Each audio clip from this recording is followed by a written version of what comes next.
Так, друзья, всем привет, серферы, бездельники, девианты, продолжаем наши эфиры. И, как я обещал, Илья Куса у нас, мы сейчас будем говорить о послании Зеленского глобальному югу, потому что он через Times, значит, of India, он издание индийское, одно из самых ключевых, такое, одно из самых крутых, он дал интервью, в котором послал такие месседжи моде и Индии, и которая вызвала неоднозначную реакцию в Индии, потому что, с одной стороны, это прорыв, в том плане, что мы начали выходить в ключевых медиа таких важных стран, как Индия, и работающих в контексте глобального юга.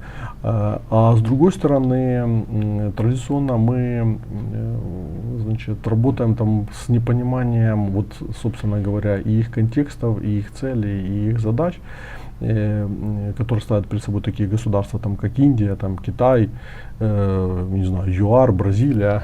И поэтому появляются заявления, которые противоречивы по своему содержанию. И Зеленский там в этом интервью сказал, что Нарендра Моди, премьер-министр Индии, может повлиять на окончание войны с Россией, Украины с Россией, потому что является главой важного государства. Буквально сказал, Моди может влиять на окончание войны. В этом есть большая ценность его в любом конфликте, в этом есть большая ценность Индии, 1,5 миллиарда населения, которая реально имеет влияние на это. И Зеленский там особо акцент делал на то, что нужно действовать сейчас, потому что в Украине ежедневная война, и Индия, дескать, может блокировать там российскую экономику, не покупать нефть, не помогать работе ВПК России и тем самым помочь Украине. Подоляк, советник в офисе президента, советник президента, или я не знаю, какую он там сейчас позицию занимает, Подоляк как раз тоже поучаствовал в расшифровке этих месседжей, сказал, что именно через Индию Россия сегодня активно получает доходность, с помощью которой финансирует эту войну. Но если Индия и другие страны будут немножко меньше, говоря, сотрудничать с Россией, то тогда цена войны существенно возрастет для России. И у нее будут дефицитные не только ресурсы, которые они компенсируют с помощью Ирана, Северной Кореи, но и финансовые, сказал Подоляк. И еще один-то был момент, который был связан с нейтральностью. Зеленский там подверг критике нейтральность, сказал, что нельзя быть нейтральными в ситуации, в которой находится сегодня Украина, и поэтому нужно занять ту или другую сторону. И вот эти заявления, они вызывают массу вопросов, потому что в Украине многие не понимают, что за нейтральностью Индии, которая на самом деле, у нас были эфиры с той же самой Анастасией Пилявской, где она этот вопрос по нейтралитету рассматривала, что за этим стоит нечто большее, чем просто нежелание входить там в какие-то альянсы.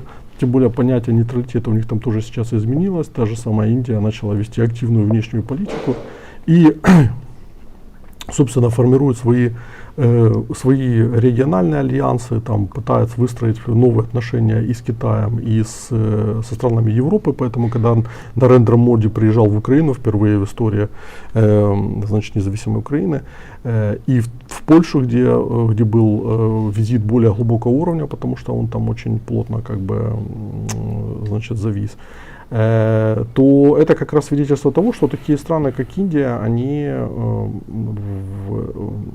в общем-то входят в новый этап своей внешней политики, который напрямую связан с их весом, резко увеличившимся.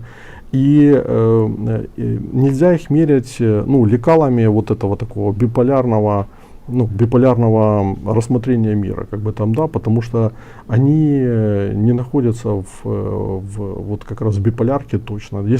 Если там Россия может и смотреть там на ситуацию текущую в мировой системе сквозь призму там своего конфликта с Западом и смотрят, значит, таким образом, чтобы сформировать там коалицию, которая поможет в этой борьбе преуспеть, то такие страны, там, как Индия, Индонезия, которая, кстати, заявила о желании присоединиться к БРИКС, там, Бразилия, не появление на БРИКСе, которой главы государства Зеленский расценил как провал саммита в Казани почему-то, они как раз более гибко смотрят на всю эту ситуацию и мне кажется, им до лампочки, когда ты им говоришь там что-то по поводу того, что вот вы или туда, или сюда. Вся их политика, она как раз точно не по поводу того, чтобы пойти вправо там или влево. Как ты считаешь?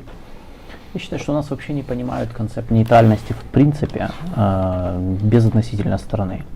И это иронично, потому что мы как раз страна, которая больше 30 лет играли то есть мы проводили политику балансирования постоянного. Мы постоянно пытались качаться из стороны в сторону, пройти между капельками. И единственная разница между нами и Индией, то что когда мы пытались это все сделать, мы просто неумело это делали, мы проиграли. Все. Индия делает это получше. За счет чего им пока что удается балансировать между Россией, Китаем, Западом и кучей других региональных стран по своим вопросам.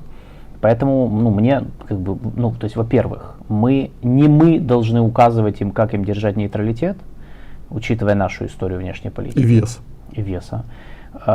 И тем, как закончился наши попытки играть в то, что мы называли многовекторность, хотя этой многовекторностью не являлось в реальности. Второе, мы, опять же, это то, о чем, наверное, много раз говорилось здесь, в этой студии, у меня на канале у многих других коллег. Когда ты неправильно воспринимаешь реальность, это ведет к ошибочному, то есть искажение реальности в твоей голове ведет к ошибочному построению коммуникации политической и к ошибочным решениям.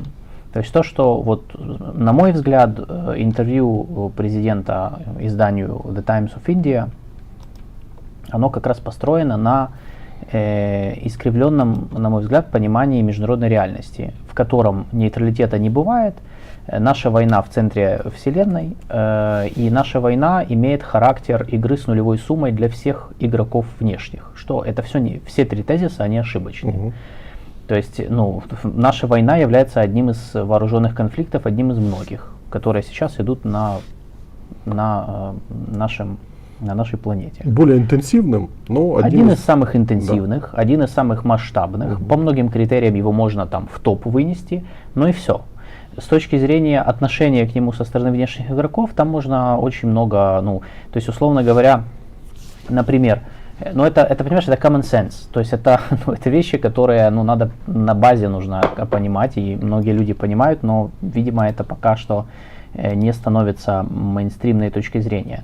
То есть, условно говоря, например, если сравнивать между войной в Украине и войной в Судане, очевидно, война в Украине там по многим показателям она будет там выше, с точки зрения масштаба, интенсивности, влияния на европейскую безопасность, безусловно, с точки зрения даже стратегического интереса США. Для них там война в Украине, я уверен, поинтереснее, чем война в Судане. Но смотря для кого. Но для Саудовской Аравии или для Эмиратов или для Египта война в Судане важнее, чем война в Украине. Точка. И это, это никак не бьется. Или хуситы. Да, то есть тут это первое. Второе, мир, большая часть стран так называемого глобального юга не считают, что война в Украине это некая игра с нулевой суммой. Это то есть у нас президент пытается на третьем году войны, ладно, там в 22-м году это делать, я понимаю, когда стоит вопрос быстрой мобилизации ресурсов, чтобы немедленно остановить противника, который тебя превосходит там во много раз, что мы и сделали в 22-м. На третьем году войны, когда, очевидно, уже все какие-то позиции заняли и с них слазить не собираются, позиционировать наш конфликт как войну, в которой там силы добра бьются силами зла, в каких-то библейных категориях, в которых невозможно не занимать сторону, это неправильно, потому что страны так не считают. Конкретно по Индии, как и многие страны глобального юга, они считают, что наша война это просто прокси-конфликт между РФ и США.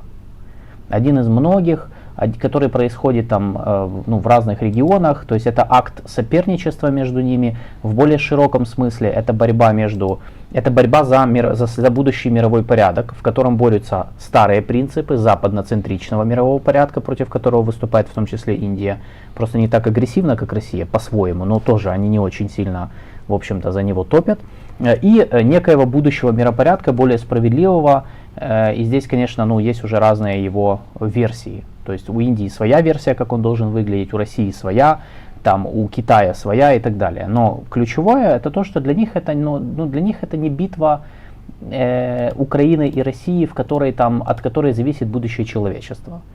Ну, не считают они так. Нам бы хотелось, наверное, чтобы так было, но это не так. И, наконец, мне кажется, мы подходим, ну, опять же, мы в абсолютных категориях воспринимаем вообще в целом международные отношения. Всегда нейтралитет был, есть, будет и постоянно, то есть это в принципе достаточно классическая история для многих стран, которые, во-первых, нейтралитет это позиция. Ну, это миф о том, что нейтралитет это как бы отсутствие позиции, это позиция. Конкретно для стран глобального юга это особенно позиция, потому что они считают, что для них занятие нейтральной позиции, конкретно по Индии это кейс, занятие нейтральной позиции это их суверенное право. То есть для них это сакрально. Они таким образом показывают, что смотрите, мы имеем право и можем взять и занять нейтралитет, то есть не поддержать ни Россию, ни Украину. Таким образом они демонстрируют, что они способны формировать самостоятельную внешнюю политику, не подчиняться рекомендациям или требованиям ни одной из сторон, а под сторонами они понимают Россию, может быть Китай кто-то, и Украину, и Соединенные Штаты, Европу. И они таким образом демонстрируют свое суверенное право занимать ту позицию, которую они считают нужной, тем самым самоутверждаясь на мировой арене. Что характерно для многих стран глобального юга, которые находятся вот в этом постколониальном, в состоянии постколониальной борьбы с западноцентричным мировым порядком. Мы, очевидно, этого либо не хотим видеть, либо мы не понимаем, поэтому мы с ними общаемся так, как будто они не занимают позиции. То есть как будто они, как страусы, голову в песок спрятали и все. Но это не так, это абсолютно не так. Они, более того, если послушать индийских представителей и многих других, они, в общем-то, очень четко аргументируют, что они занимают нейтралитет, они его как бы определяют и они объясняют почему. То есть это не абстракция какая-то, где мы не понимаем. То есть они сидят там просто как бы пытаются вообще там избегать темы Украины. Очень много было контактов, в том числе между Украиной и Индией, где, ну, в общем-то, достаточно было, как мне кажется, четко все, ну, расставлено по местам. В том числе во время визитов наших представителей в Индию и когда сюда приезжал Нарендра Моди. Поэтому, и это я еще не касаюсь темы регионального контекста, в котором Индия находится, который тоже влияет на ее позиционирование. То есть, условно говоря, они не могут явно идти против России, потому что у них есть свои внутренние энергетические потребности, которые они закрывают за счет России, очень серьезно закрывают за счет России. Нет у них пока что альтернативы, чтобы они могли отказаться. Во-вторых, у них есть потребности, они находятся в сложном геополитическом обстановке, где у них под боком Пакистан, Китай, с которыми активные территориальные конфликты, хоть и полузамороженные.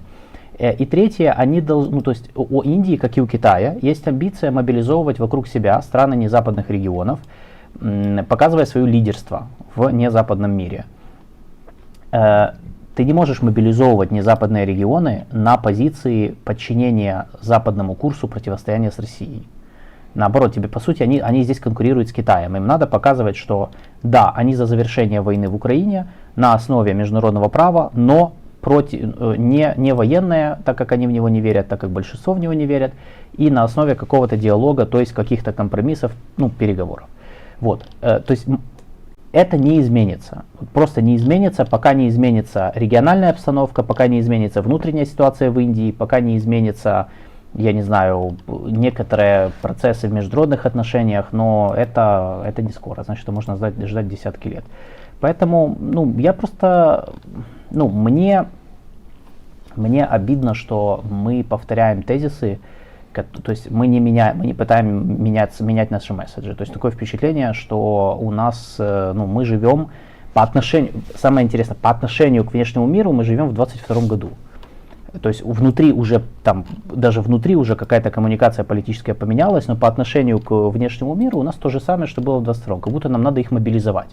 Как будто они все еще потеряны. Но они не потеряны. Уже давно все заняли четко позиции. И более того, мы с Алиной Гриценко писали доклад по Индии. Он так и назывался «Интересы внешних игроков по войне в Украине. Позиция Индии». На сайте Института будущего он опубликован, где все, что я сейчас сказал, мы описали тогда, это было май 22 года. То есть уже в мае все было понятно по Индии, с тех пор они не меняли свои позиции. То есть уже на начальном этапе войны некоторые страны позанимали определенные позиции, контуры этой позиции можно было видеть. То есть и мы, по сути, я вижу так, что, по крайней мере, по этому интервью, я делаю вывод, что мы пока не нашли оптимальную модель коммуникации с ними. Да, когда он говорит, you cannot be neutral because it would mean you are on the side of Russia, between the aggressor and the victim, there cannot be neutrality. Он просто фактически обвиняет в том, что они находятся на стороне России. Ты не можешь быть нейтральным, потому что нейтралитет — это поддержка России. Да. То есть я понимаю, с одной стороны, да, нейтральная позиция, это с точки зрения наших максималистских желаний, это неполноценная позиция по отношению к нам, потому что, конечно, мы хотели бы, чтобы все нас поддержали, разорвали все связи с Россией, ввели санкции и поставляли нам все, что мы хотим. Но это в идеальном мире. В неидеальном мире, в котором мы находимся, нейтралитет — это неидеальная позиция, которая нас устраивает, потому что есть позиция хуже, да, это поддержка России, как, например, со стороны Северной Кореи. То есть, условно говоря, по отношению к Северной Корее, например, было бы лучше, чтобы они сохраняли нейтралитет, чем посылали свои войска сейчас. Но этого не происходит. То же самое, то есть, по отношению ко всем странам глобального юга, наш план минимум — это нейтралитет, он нас устраивает. Он должен нас устраивать, потому что на самом деле это лучше, чем если бы они начали реально им предоставлять хоть какую-то помощь или увеличивать объемы помощи какой-то, даже в плане обхода санкций. Приравнивать нейтралитет к поддержке России, по сути, означает ставить под сомнение внешнеполитические доктрины целого ряда государств, начиная от Индии, заканчивая Индонезией, Вьетнамом, тем же Китаем, Малайзией, Саудовской Аравией, Эмиратов, в основе внешней политики которых является нейтралитет и хеджирование рисков, балансирование. То есть для Индии особенно, это часть их внешней политики. То есть конкретно это очень принципиальный момент. Особенно для стран Юго-Восточной Азии. То есть не Индии, а Индонезия, Малайзия, Вьетнам, Таиланд. Если, в принципе, там для них, это вообще для них священный принцип, нейтралитет и невовлечение. Если посмотреть уже даже организацию АСЕАН, то она как раз очень, очень четко они это декларируют. То есть, по сути, если считать нейтралитет поддержкой России, то тогда, получается, большая часть стран мира поддерживает Россию.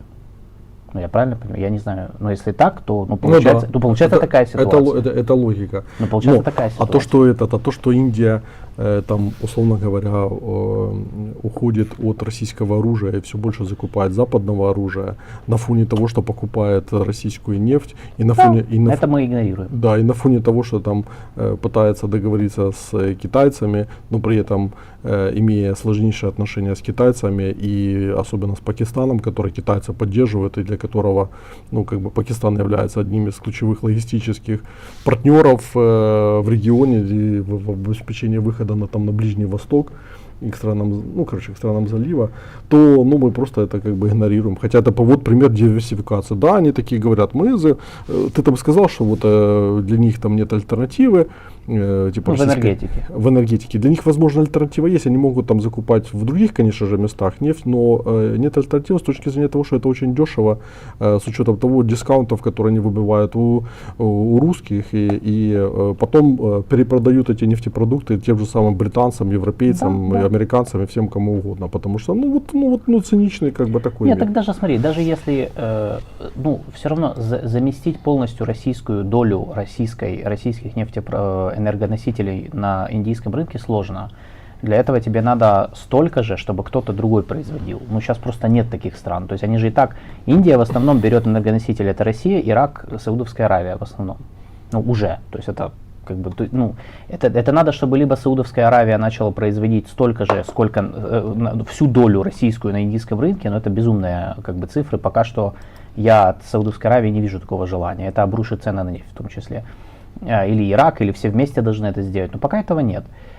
Но даже не в этом дело. Опять же, тайминг этих заявлений тоже. То есть если, ну, я считаю, что здесь надо уделить больше времени, наверное, отслеживанию как-то, ну, контекста. На саммите БРИКС в Казани Нарендра Моди встретился с Си Цзиньпином. После этого они приняли решение впервые с 2020 года отвести войска с спорной границы горной между собой. В Гималаях. Там, где в 20-м были вот это вот, значит, побоище палками или я не, ну, короче, без оружия, этот безоружный бой этот массовый. Впервые. И тут мы выходим с заявлением, что Индия не должна держать нейтралитет, иначе это поддержка России. Ну, в такой ситуации, то есть Индия только что в России как бы, ну, пришла к каким-то соглашениям с Китаем. Угу. И поэтому говорить, что саммит БРИКС был неудачен, потому что туда не приехал президент Бразилии, ну, это не соответствует с точки зрения интересам Индии, которая только для Индии он был удачным. Да, он был удачным. Смотря для кого и смотря по каким критериям. То есть, если бы там, ну, понятно, если судим по критериям полноценного участия всех лидеров стран БРИКС, то да, наверное, он был неудачен. Но это такое, такая какая-то позиция тоже странная. Но просто тайминг сам, ну, если мы, потому что я так понимаю, аргумент может быть такой, мы просто хотим, значит, ну, мы хотим, как это, пристыдить Индию с их нейтралитетом, играя на том, что им выгодно нас поддерживать в противовес Китаю, который поддерживает Россию. Ну так, хорошо, даже если такой аргумент взять, допустим. Но так они только что с Китаем встретились, и у них сейчас ну, стабилизация отношений. Зачем предлагать Индии сейчас плюнуть на эту стабилизацию, которую они буквально вчера договорились, и идти в эскалацию, поддерживая Украину, например, оружием, что, конечно, напряжет, наверное, Китай. Ну, я не думаю, что будет критический прям, но тем не менее. Зачем? Ну, то есть, чтобы что? При этом Индия помогает Украине в войне с Россией, поставляя боеприпасы, о чем уже как бы мы знаем, мы знаем, и о чем Индия очень хотела бы, чтобы никто не знал, но потому что у нас такая уникальная система, в которой периодически все сливается там, и потом это мы все получаем по более высокой цене. Посмотрите интервью с Алексеем Петровым, вот ну, либо кусочки посмотрите, вот сегодня тоже выложили их. Или вчера.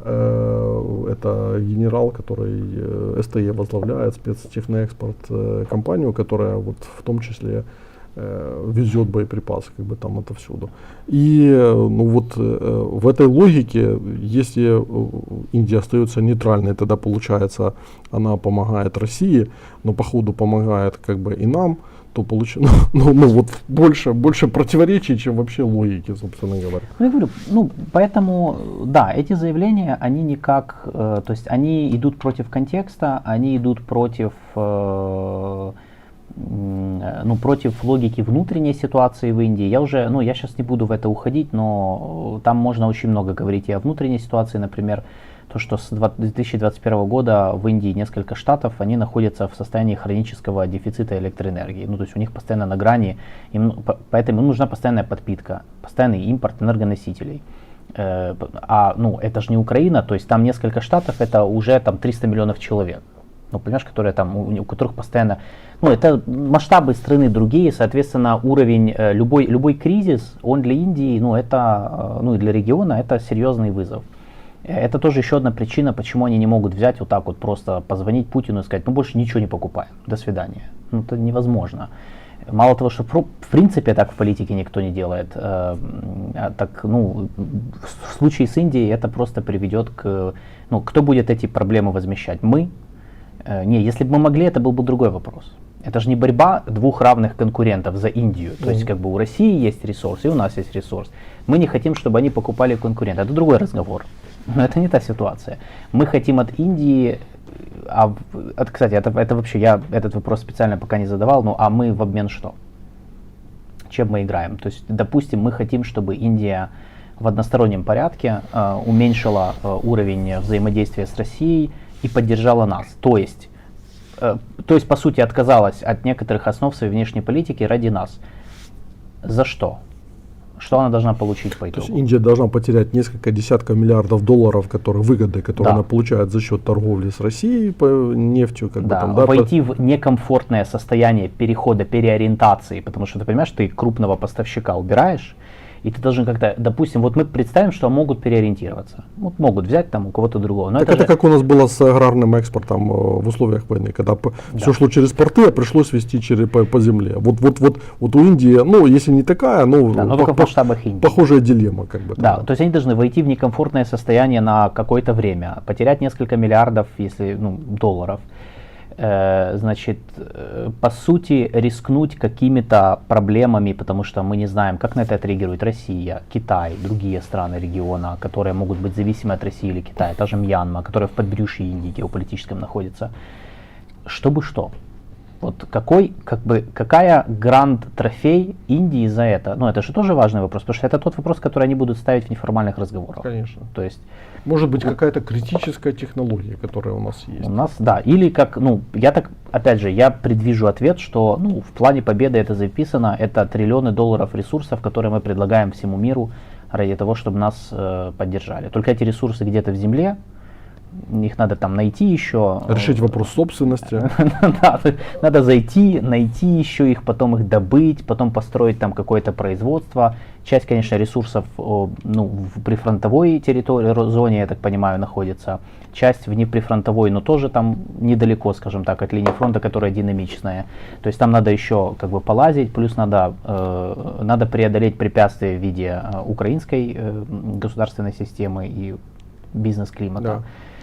То есть, это такое, это игра со слабой рукой, со слабыми картами. Да, то есть получается, что Индия должна за потенциальные выгодоприобретения, которые, причем их потенциально растягивается от нескольких лет до нескольких, до пары десятков лет, наверное, потому что надо еще вложить, добыть, вывести, решить вопрос, решить вопрос в логистике, портов и все остальное.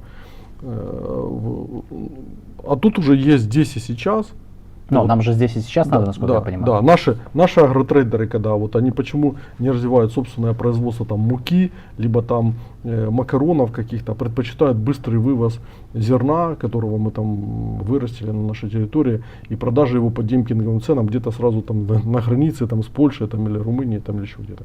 Потому что им это выгодно, потому что они хотят избавиться таким образом от рисков, связанных с высокой, связанных с тем, что в стране война, коррупция и все остальное. Да. Но это все, весь этот план, то есть это нормальная история, это все, на десятки лет план с Индией, как затащить индийского инвестора сюда, им что-то. Этот план, это хорошая история, если это вмонтировано в некую стратегическую рамку на 10 лет вперед. Но тогда в такой логике, война не может продолжаться. Но в такой логике надо останавливать войну и строить систему сдерживания России долгосрочного, учитывая и интенсивную войну, и войну малой интенсивности, и просто холодную войну с Россией. То, что прописано, кстати, в плане победы, там есть пункт про сдерживание.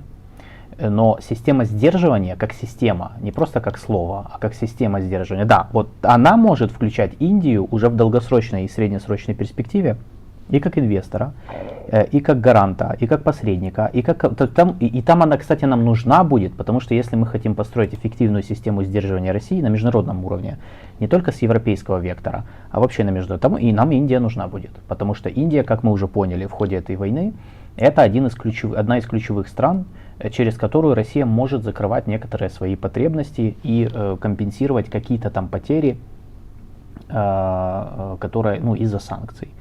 То же самое с Китаем, то же самое с Ближним Востоком, то же самое с Турцией, то же самое с Южной и Юго-Восточной Азией. Но это если мы говорим о построении долгосрочной системы сдерживания. Об этом президент не говорил. То есть он говорил, насколько я понял его месседж, здесь и сейчас, быстро отказывается от нейтралитета. Нейтралитет это зло, нам нужно победить. И он предложил Индию сделать местом проведения переговоров между... Я не понимаю, почему мы играемся с этим месседжем. Китай не приедет на такие переговоры. Да. Ну и по ходу мы с Саудовской Аравией пытаемся договориться по поводу того, чтобы она играла роль посредника. И повторяем историю, значит, отношений с Турцией, где мы Турции пообещали, что она станет как бы местом, где будет идти этот саммит. Потом в силу там определенных всяких личных, субъективных пертурбаций турков кинули с этой идеей и поехали к саудитам. Теперь по ходу как бы у нас появляется новая лошадка. Вот. И теперь то, что Мохаммед у нас говорил по поводу там повторения саммита в Джидде, там еще что-то такого, теперь вопрос, что будут говорить саудиты на все это. Да, я пока не понимаю добавленной стоимости Индии как площадки переговоров. Я верю в то, что Индия может организовать такие переговоры, но какая логика это предлагать с нашей позиции, если, во-первых, у нас уже есть посредники, которые доказали свою эффективность, та же Саудовская Аравия, а во-вторых, если мы хотим затащить Китай на переговоры, а я так понял, мы хотим, не поменялась наша позиция, тогда Индия, при всем уважении, не лучший вариант, потому что, несмотря на договоренности даже, у них все-таки сложные отношения между Китаем и Индией. Если мы хотим, чтобы присутствовали на переговорах и Индия, например, на саммите втором, там, и Индия, и Китай, надо ни Китай, ни Индия не должны быть местом, площадкой для переговоров. Это должна быть вообще третья страна. Саудовская Аравия, как по мне, или Эмираты, нормальный вариант, потому что они себя уже как-то зарекомендовали, туда вроде как ни у кого нет претензий. Если есть претензии, это уже другой вопрос, но нам о них неизвестно. Вот, поэтому я тоже не понимаю, зачем заигрывать с идеей, которая явно, как мне кажется, не будет реализована. То есть просто чтобы, может быть, это ответ на вопрос, типа, что мы им предлагаем? Мы им предлагаем быть посредником. Войти в историю. Какую историю? Они Да. что же должны понимать? Они С пока не неясным понимают. концом. Да. Историю, по которой мы пока не занимаем однозначной позиции, потому что у нас непонятно, у нас как бы формула мира и план победы, и сейчас еще какие-то планы будут готовиться. И непонятно, вернее, может, конечно, в частных разговорах, в неформальных переговорах там что-то понятнее, но я вот со стороны Индии, по крайней мере, индийских СМИ пока не вижу ясности. То есть они не понимают, во что они могут включаться, если не будут включаться. Вот, поэтому не знаю. То есть мне по Индии, мне странно, что уже третий год, и мы все как бы глобальный юг не можем расшифровать. Хотя, честно говоря, ничего сложного нет. Вот кто-то часто эту фразу использует, заезженную. Восток дело тонкое. Я постоянно вижу это в комментах. Я думаю, я не понимаю, там нет ничего сложного и ничего тонкого. Там все, с точки зрения международных отношений, все понятно. То есть, в принципе, логика, она очень европейская. С точки зрения, то есть Турция, например, она ведет свою внешнюю политику очень по-европейски в плане макиавеллизма, его принципов. Это европейские истории, которые просто... То есть и Индия, кстати, и Турция, и многие страны, они действительно занимают, у них превалируют больше такие консервативно-реалистские традиции внешней политики. Есть такой момент. А что нам непонятно с этого? То есть политический реализм это что-то новое для нас. Я бы не сказал, что это прям какая-то терра инкогнита. Наоборот, мы должны это понимать очень хорошо. Потому что, еще раз, Украина такую политику вела постоянно. Другой вопрос, что мы неосознанно это делали, да, и мы не всегда осмысливали свои шаги. Но это уже наша проблема. Поэтому несложно разобраться в логике позиции глобального юга, потому что, во-первых, она очень похожа между собой. А во-вторых, я уверен, я в публичной даже плоскости вижу, они это коммуницируют. То есть, человек, не глубокий исследователь не западных регионов, может просто зайти на их СМИ, даже с Google переводчиком, даже не с Google переводчиком, может с каким-то другим, кто там пользуется каким, может зайти и в принципе, с их официальных заявлений, вы можете понять общую логику их позиции, она объясняется. Поэтому это миф о том, что нейтралитет, который занимают большинство незападных стран, это это либо латентная поддержка России, либо отсутствие позиции. Нет, это тоже позиция. Да, и поэтому, это все пока выглядит что как будто наша администрация, она чувствует, что время ускоряется, что там победа Трампа становится на повестке дня там все более зримой, ну, пока, хотя опять-таки это политика, и Да. мы понимаем, что в американской политике, как и в любой политике, учитывая тот контекст, который сейчас в Штатах, все может радикально резко измениться. И поэтому они мечутся как бы вот для того, чтобы найти какую-то дополнительные точки опоры, вот, и тем самым усилить свои позиции. Ну, как тут один человек пишет, мне это напоминает чемпионат Европы 2020, который был проведен в куче стран Европы, так и саммит мира. Вот. Да, саммит можно проводить где угодно. Я, не принципиально, мне кажется, там как, не обязательно прям цепляться к одной площадке. Можно, да, можно проводить в разных. Просто он должен нести какой-то месседж от нас, и он должен иметь цель. То есть, если цель саммита мобилизация поддержки, тогда не надо ждать, что страны глобального юга приедут и будут, нас открыто поддерживать, потому что они не хотят. Если цель саммита компромисс с Россией, это вообще другая история. Тогда его по-другому надо организовывать, и тогда нужны соответствующие месседжи. Но тогда план победы не сработает, очевидно, на нем.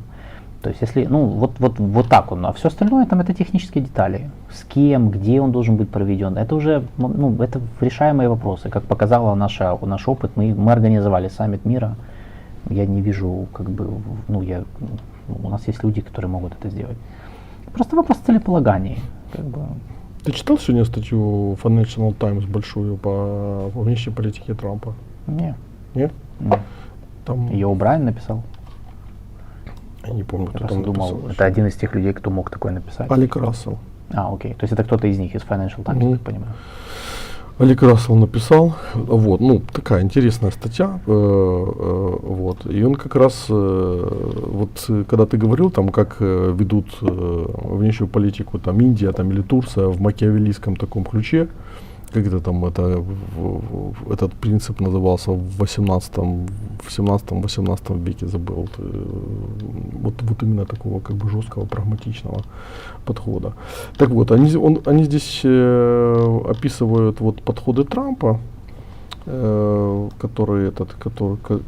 которые эти исповедуют. Они там проговорили с сенаторами, конгрессменами, которые там из трампистов, как бы там, да.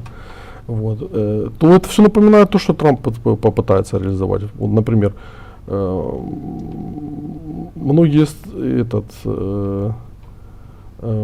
многие союзники считают, что двухсторонние отношения будут иметь первостепенное значение, при Трампе. Они сеть альянсов, расширенной администрацией Байдена, Элбридж Колби, помощник, Трампа в первый срок, ясно дал понять, что он не выступает от имени, команды Трампа, но предполагает, что вторая администрация Трампа может быть за альянсы, но с другим подходом к альянсам. Он выделяет Польшу, Южную Корею, Индию и Израиль как образцы такого рода союзников, кстати, интересные акценты, которые самостоятельно способны, готовы делать что-то ради общих интересов, даже если не всегда согласны с нами. Что касается многосторонности, то она больше сместится на обочину политики. Гренелл, который был послом в Берлине, спецпредставителем на Балканах в первый срок Трампа, утверждает, что западноевропейские союзники США, пойманы в ловушку устаревшего образа мышления, ожидают Совета Безопасности ООН многосторонних решений. ООН может быть важна, цитата, но это не единственный инструмент, и иногда она не так уж и полезна. Мы бы предпочли формировать коалиции с людьми, которые хотят что-то сделать. Это буквально то есть при Трампе, Трамп, вернее, и те, кто вокруг него, часть республиканцев, они как раз смещаются в сторону, это как бы такая политика вестфальского мира больше, то есть они в ту сторону смещаются, и нам этот мир, он не выгоден, потому что мы не адаптировались к другому. То есть мы же бенефициары так называемого порядка, основанного на правилах, то есть либерального миропорядка после холодной войны, в который мы пытались интегрироваться все это время. Мы не адаптировались ни к чему другому, потому что мы не до конца не осмысливали трансформации, которые в мире происходили, когда начался отток. То есть сначала когда провалилась попытка построить такой миропорядок утопический, и пошел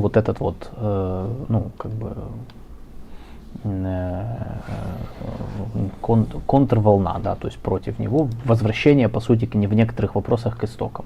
Трамп как симптом, собственно, вот этой вот антиволны, да, он как бы предлагает очень такое упрощенное, такое чисто прагматичное понимание внешней политики, то есть двусторонка. Все эти альянсы он не понимает, как бы сокращение внешней финансовой помощи, по крайней мере просто так. То есть если помощь, то за что-то, в обмен на что-то. Сделки, ставка на сделки, я тебе, ты мне, ну как это было при нем, собственно. И более уверенное проецирование силы или демонстрация силы. То есть ставка на силовой ресурс, как бы, когда это нужно.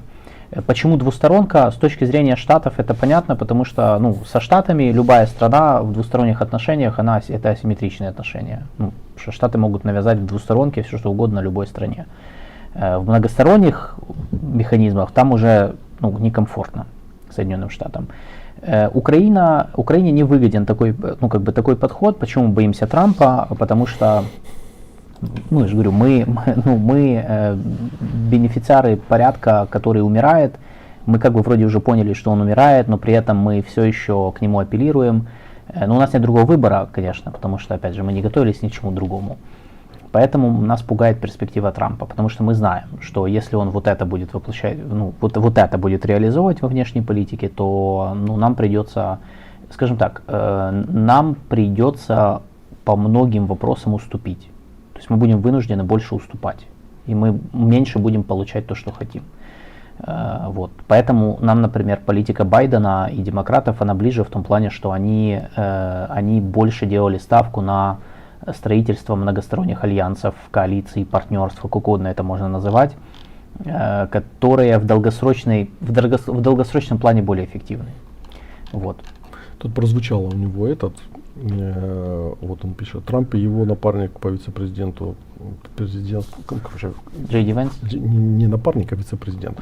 Джей Ди Венс неоднократно говорили о своем желании прекратить войну в Украине. Вопрос, как это сделать. Редкое озарение пришло в сентябре, когда Венс изложил идею замороженного конфликта с автономными регионами по обе стороны демилитаризованной зоны и Киевом в дипломатической неопределенности вне НАТО. Как говорит один из советников Трампа, план может быть переосмыслением провалившихся Минских соглашений 14-15 годов, которые были направлены на прекращение, не буду повторять, это понятно, значит, то есть, по сути, эти планы сохраняют территориальную целостность Украины, одновременно закрепляя автономные зоны, условия которых не были там реализованы. Все это говно Ордло, которое там они пытались протолкнуть там по Минску-2. Вот здесь интересный момент. Как говорит советник, будут механизмы принуждения с последствиями за нарушение соглашения. Однако, по его словам, эти соглашения должны будут контролировать европейские войска, а не силы НАТО или миротворцы ООН. Америка будет настаивать на двух вещах. У нас не будет ни мужчин, ни женщин в механизме принуждения, мы за это не платим, за это платит Европа. Да. Вот, то есть не хотят, чтобы Европа, по сути, была гарантом безопасности в этом Нас плане. это устраивает. С моей точки зрения, это наш стратегический интерес. Если, при Трампе этот процесс ускорится. И в целом я считаю правильной переходить, опять же, это то, что я говорил, когда несколько эфиров назад, у нас с тобой, с тобой был эфир, когда мы обсуждали европеизацию нашего западного вектора. С американского на Европу, я считаю, что это правильно, это естественно, это в принципе усилит, сделает, мне кажется, более логичной нашу интеграцию в общую европейскую систему европейской безопасности, в том числе в будущую. Но да, для этого нам надо время и ресурсы на то, чтобы переориентироваться, и Европе тоже.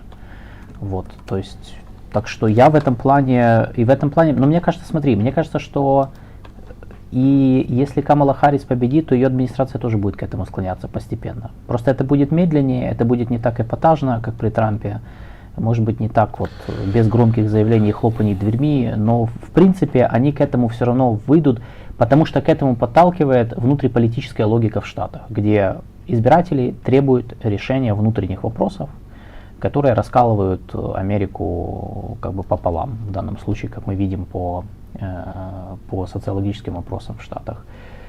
Так что это неизбежно. Вопрос к Украине только как быстро, ну, то есть, как мы со своей стороны, что мы сделаем для того, чтобы к этому адаптироваться быстрее и быстрее сформулировать свой функционал уже в такой структуре. То есть, когда вот, если мы представим, что Европа наш гарант безопасности, вот те возможности, которые у них есть, вот это будут наши возможности, ну, часть из них, по крайней мере. И что мы эти возможности, ну, как бы, они не будут статичными, это не будет закрепление объемов помощи на 20 лет в тех же, ну, фиксированные какие-то объемы, потому что они будут постоянно меняться в зависимости от политической ситуации в Евросоюзе. Вот мы должны просто вот представить эту ситуацию и предложить наш функционал. Что мы делаем, вот какие наши действия в такой системе, чтобы европейцам было это понятнее просто. Вот. А со Штатами, как я говорил, мне кажется, это все ведет к тому, что они останутся нашим партнером, но из-за их внутриполитических там каких-то потрясений, мне кажется, нам просто, ну, мы должны будем больше делать ставку на Европу. Флейц, работавший первой администрации Трампа, говорит, что членство можно было бы снять с повестки на несколько, ну, членство Украины в НАТО, на несколько лет, чтобы заставить Россию провести переговоры. Прямая цитата. Мы замораживаем конфликт, Украина не уступает никаких территорий, они не отказываются от своих территориальных претензий, и мы ведем переговоры с пониманием того, что, вероятно, окончательного решения не будет, пока Путин не уйдет со сцены, говорит он. Однако такой подход не получил бы единой поддержки внутри. Там в республиканской партии у них, значит, там три линии есть, то есть как бы сторонники Америка прежде всего, там, да, как бы, которые выступают за то, чтобы, ну, играть вот эту вот изоляционистскую повестку. Потом приоритизаторы, которые хотят сосредоточиться на Китае, и сторонники старой школы, которые верят в проекцию американской мощи по всему миру, поэтому необходимо, значит, играть и в Европе тоже сильно. Они имеют и сильную фракцию в Сенате, в американском. Остатки неоконсерваторов. Да. И первые две фракции едины в желании оставить Украину в Европе, ну а третья, соответственно, она за то, чтобы как бы играть и в Европе, и, соответственно, поддерживать Украину. Вот. Значит, здесь был еще там комментарий интересный.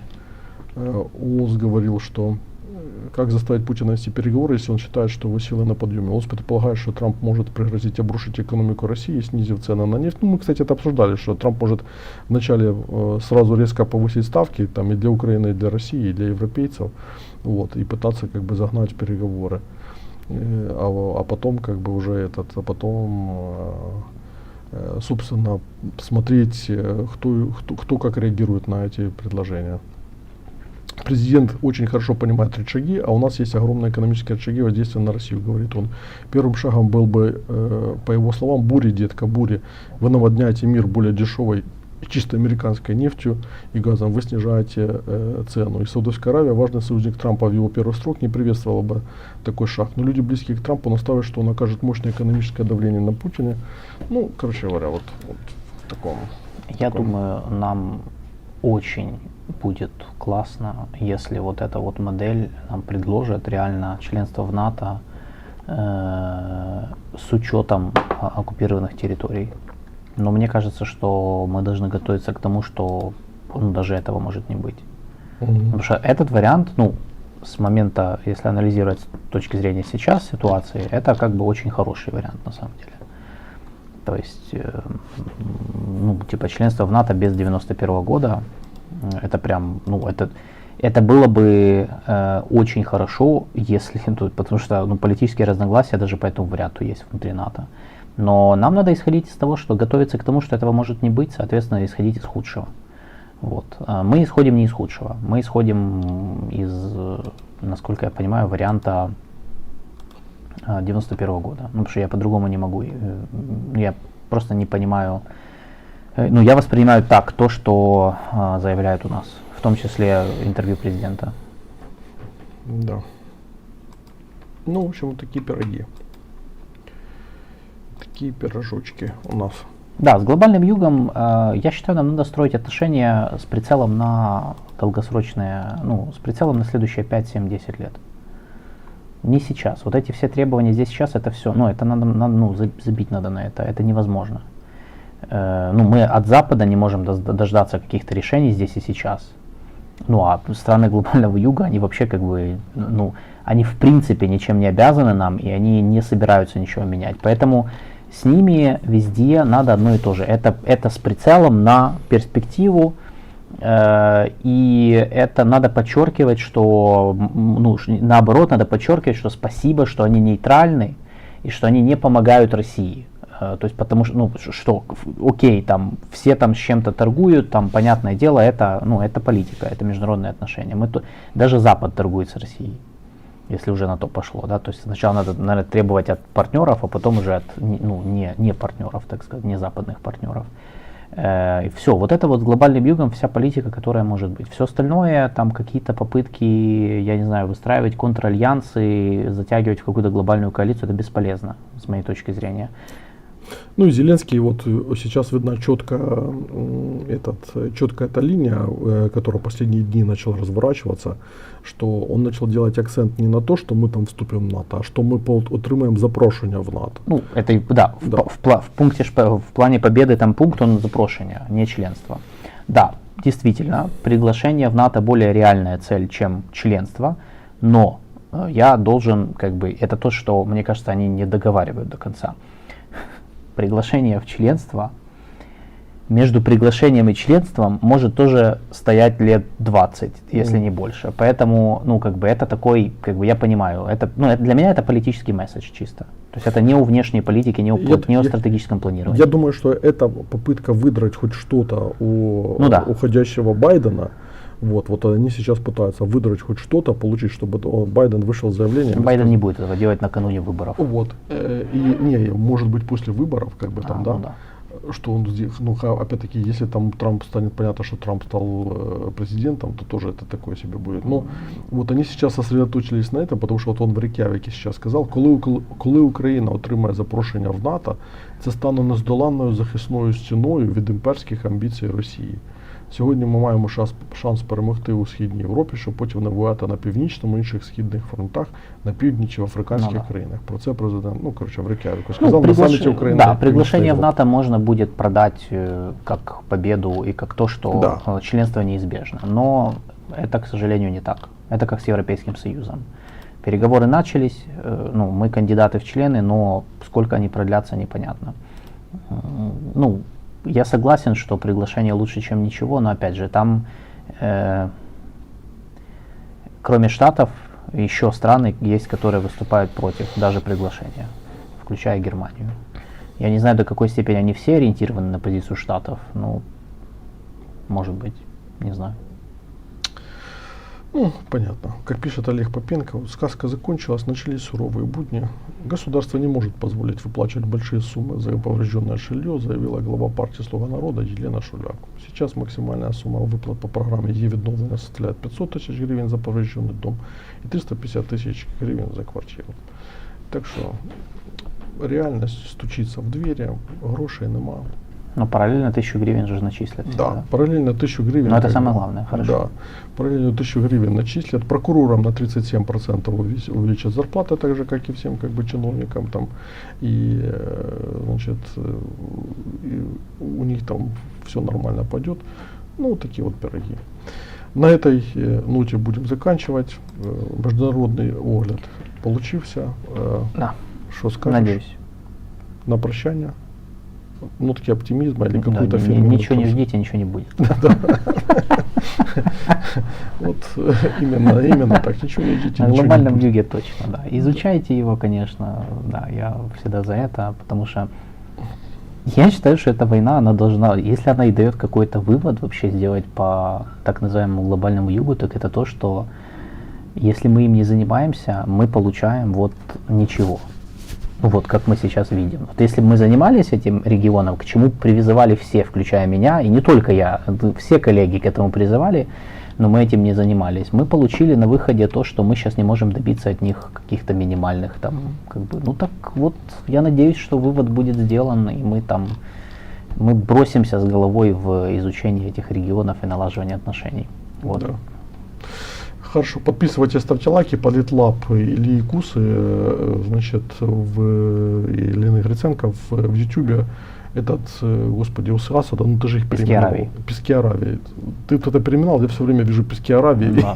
И меня колбасит, потому что это ж Куса, ну, вроде не Куса, я привык настолько к тому бренду. Вот, значить, подяка Іллі та Юрію за реалізм. І вам теж подяка за те, що дивитесь і нас підтримуєте.